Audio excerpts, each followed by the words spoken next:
आता बिहारमध्ये जो काय एक मतदार याद्यांचा घोळ झाला त्याच्यामध्ये आता अंतिम निर्णय काय आलेला आहे कल्पना नाही, पण त्याच्यात आलं होतं की स्वतःची ओळख तुम्ही पटवून द्यायची मतदारांनी, बरोबर ना?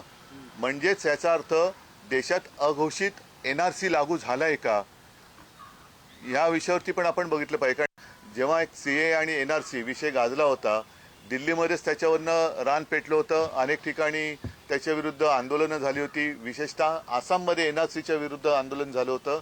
आणि साधारणतः विषय हाच होता की तुम्ही तुमची ओळख पटवून द्या. तर एनआरसी आता देशभर लागू केलाय का ह्याचं स्पष्टीकरण निवडणूक आयोगाने द्यायला पाहिजे. पण सुप्रीम कोर्टाने पुन्हा काहीतरी आदेश दिलाय.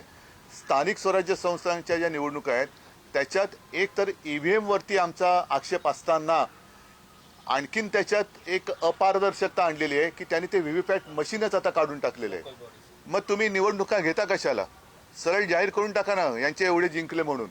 आम्हाला एकतर आमचं म्हणजे मतदाराला त्याचं मत जाते कुठे हे शेवटपर्यंत कळलं पाहिजे. ते ईव्हीएममध्ये कळत नाहीये.